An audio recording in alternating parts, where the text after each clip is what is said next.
বিগত কিছুদিনের মধ্যে আমরা 5টা ছাত্র সংসদ নির্বাচন সচক্ষে দেখতে পেরেছি এবং 5টা নির্বাচনের ফলাফল যেভাবে এসেছে, তারপরে ওই বড় দল বিএনপির নেতৃবৃন্দ বলতে চায় ছাত্র সংসদ নির্বাচনের ফলাফল নাকি জাতীয় সংসদ নির্বাচনে পড়বে না। আমার কেন জানি মনে হচ্ছে আর কিছুদিন পর জাতীয় সংসদ নির্বাচন ফেব্রুয়ারির 12 তারিখের পরে ওই বিএনপি নেতাদেরকে বলতে হবে জাতীয় সংসদ নির্বাচনের ফলাফল আগামী স্থানীয় সরকার নির্বাচনে পড়বে না, এবং স্থানীয় সরকার নির্বাচনের পর তাদেরকে বলতে হবে যে স্থানীয় সরকার নির্বাচনের ফলাফল আগামী ছাত্র সংসদ নির্বাচনে পড়বে না। এটা একটা তাল, যেই তালে আমরা এক সময় শুনতাম হচ্ছে ঈদের পরে আন্দোলন, ঈদের পরে আন্দোলন, ঈদের পরে আন্দোলন। তো এই নির্বাচন ওই নির্বাচনে ফলাফল পড়বে কি পড়বে না সেটা দেখার জন্য খুব বেশি সময় বাকি নাই। আমরা যেটা বলতে পারি সেটা হচ্ছে ছাত্র জনতা শ্রমিক মজদুর সবাই এক হয়েছে ফেব্রুয়ারি মাসের 12 তারিখে সর্বপ্রথম গণভোটে হাঁ জয়যুক্ত হবে। তারপরে পরিবর্তনের জন্য 11টি রাজনৈতিক দল এক হয়েছে, তার পক্ষেই পরিবর্তনের রায় আসবে ইনশাআল্লাহ। সংগ্রামী সাথী এবং বন্ধুগণ, বাংলার জনগণ এখন আগের মতো তাদেরকে যা বুঝাবেন তাই বুঝবে সেই দিন শেষ হয়ে গেছে। ওই মিডিয়াকে কন্ট্রোল করে ভারতীয় আধিপত্যবাদের প্রচারণার জন্য যেই বাংলাদেশ গড়ার পরিকল্পনা করা হয়েছিল সেই বাংলাদেশ এখন আর নাই। এখন আপনি আগের মতো করে আর বলতে পারবেন না যে 10 টাকা কেজিতে চাল খাওয়াবো। এখন আপনি বলেন যে ফ্যামিলি কার্ড দিব, কিন্তু সেই ফ্যামিলি কার্ড কিসের বিনিময়ে দিবেন, কতখানি জুলুম করে দিবেন এবং তার বিনিময়ে কি কি নিবেন সেইটা তো আপনারা মুখ খুলে বলতে পারেন না। যেই দলের নেতা বাংলাদেশে নিজের মাতৃভূমিতে পা রাখবে কিনা সেটার সিদ্ধান্ত একা নিতে পারে না, সেই নেতার নেতৃত্বে নতুন বাংলাদেশের 18 কোটি মানুষ ফ্যামিলি কার্ড নিয়ে শান্তিতে থাকবে, এটা বাংলাদেশের কোনো পাগলও বিশ্বাস করে না। সম্মানিত সাথী এবং বন্ধুগণ, ওনারা বলতে চায় আই হ্যাভ আ প্ল্যান, আমার একটা পরিকল্পনা আছে। ওনারা বলতে চায় উই হ্যাভ আ প্ল্যান, আমাদের একটা পরিকল্পনা আছে। আমরা বলতে চাই সর্বোত্তম পরিকল্পনাকারী মহান রব্বুল আলামিন আল্লাহ, কোনো নেতা নয়, কোনো মানুষ নয়। অতএব আমাদের কোনো পরিকল্পনা নাই, আমাদের যেটা আছে সেটার নাম হচ্ছে প্রচেষ্টা।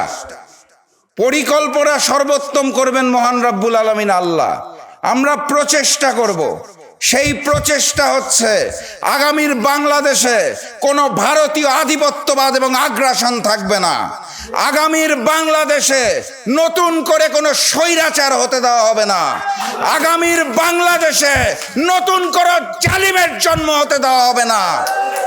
এটা হচ্ছে আমাদের প্রস্তাবনা, এটা হচ্ছে আমাদের প্রচেষ্টা। কবুল করার মালিক আল্লাহ।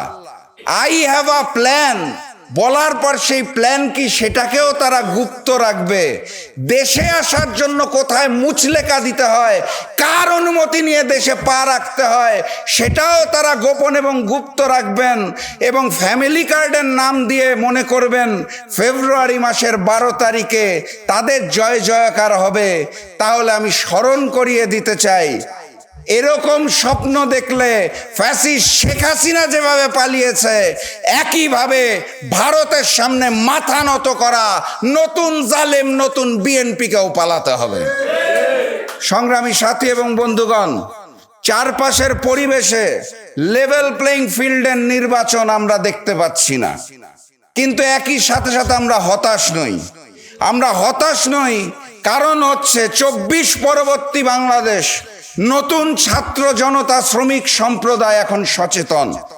এই যে আমাদের সামনের কাতারে যারা বসে রয়েছেন মঞ্চে, আমি বিশ্বাস করি যদি প্রয়োজন হয় তাহলে আজকে ছাত্রনেত্রী লামিয়া সেদিন খালেদা জিয়া রূপান্তর হবে। আমি বিশ্বাস করি আজকের এই মঞ্চে বসা যেই সাদ্দাম আমার ভাই বসে আছে, উনি সেই দিন আল্লামা সাইদির রূপ ধারণ করবেন। আমি বিশ্বাস করি এই মঞ্চে যে মারজান বসে আছে, সেই মারজান সেদিন মৌলানা ভাসানীর রূপ ধারণ করবেন। আমি বিশ্বাস করি আজকের ফারুকী সেদিন শফিউল আলম প্রধানের রূপ ধারণ করবেন। অতএব হতাশ হওয়ার কিছু নাই। আমাদের একটি নতুন প্রজন্ম এসেছে যারা আবু সাইদের মতো দুহাত প্রসারিত করে বুক দিয়ে দিতে পারে রক্ত দেওয়ার জন্য। আমরা এমন একটি প্রজন্ম পেয়েছি যেই প্রজন্মে হাদির মতো সন্তানরা জন্ম নেয়, মাথা উঁচু করে ভারতীয় আধিপত্যবাদের বিরুদ্ধে কথা বলে। অতএব আমাদের হারানোর কিছু নাই, আমাদের ভয় পাওয়ার কিছু নাই। আগামীর বাংলাদেশ হবে মানবিক বাংলাদেশ, ইসলামের বাংলাদেশ, কুরআনের বাংলাদেশ, সাম্যের বাংলাদেশ। আমি সেই দিনের স্বপ্ন দেখতে চাই, আমি সেই দিনের বাস্তবতাকে উপলব্ধি করতে চাই এবং আপনাদেরকে অনুরোধ জানাতে চাই, হাতে হাত রেখে কাঁধে কাঁধ মিলিয়ে জুলাই যেভাবে আপনারা রাজপথে ছিলেন একইভাবে সামনেও রাজপথে থাকতে হবে। কারণ যুদ্ধটা এখনো শেষ হয় নাই। সেই স্বপ্নালী বাংলাদেশ অর্জন করার আগ পর্যন্ত রাজপথ দখলে রাখতে হবে। সেই স্বপ্নালী বাংলাদেশের স্বপ্ন দেখে আমি আজকের মতো বিদায় নিচ্ছি। বিজয়ের পথে যাত্রা শুরু, জীবন অথবা মৃত্যু। আসসালামু আলাইকুম। সবাইকে সাক্ষী রেখে আমার আর কোনো বক্তব্য নাই, আমি শুধু প্রস্তাবনা রাখছি। প্রস্তাবনা হচ্ছে ছাত্র নেতৃবৃন্দের কাছে, এই জুলাই গণঅভ্যুত্থানের পরে অনেক সংস্কার প্রস্তাব এসেছে।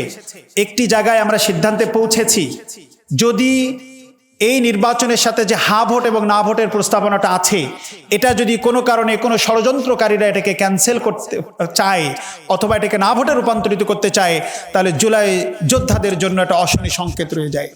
কাজেই জাকপা ছাত্রলীগের প্রতিষ্ঠা বার্ষিকী থেকে প্রস্তাব করছি সুনির্দিষ্টভাবে, এই নির্বাচনে তো জাতীয় নেতৃবৃন্দ লড়বেন, আমরা ছাত্র নেতারা ঐক্যবদ্ধ হয়ে এই জুলাই গণঅভ্যুত্থানের পক্ষে, হা ভোটের পক্ষে আমরা সারা দেশ ক্যাম্পেইন করতে পারি কিনা। নুরুল ইসলাম ভাই, মারজান ভাই আছেন, আপনারা ভেবে দেখবেন। বড় বড় সংগঠন আপনারা, আপনাদের নেতৃত্বে প্রয়োজনে অন্য অন্যভাবে আমরা কাজ করব। আপনারা নেতৃত্ব দিলে সবাই সাথে কোঅপারেট করার জন্য আমরা সবসময় ছিলাম। জাকপা ছাত্রলীগ আমরা করেছি।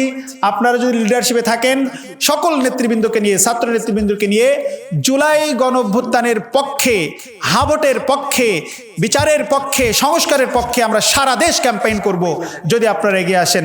আমি আর কোনো কথা বাড়াবো না, এই প্রস্তাব রাখছি। পরিশেষে সবাইকে, আমাদের সাংবাদিক ভাই থেকে শুরু করে যারা এসেছেন সবাইকে শুভেচ্ছা, অভিনন্দন।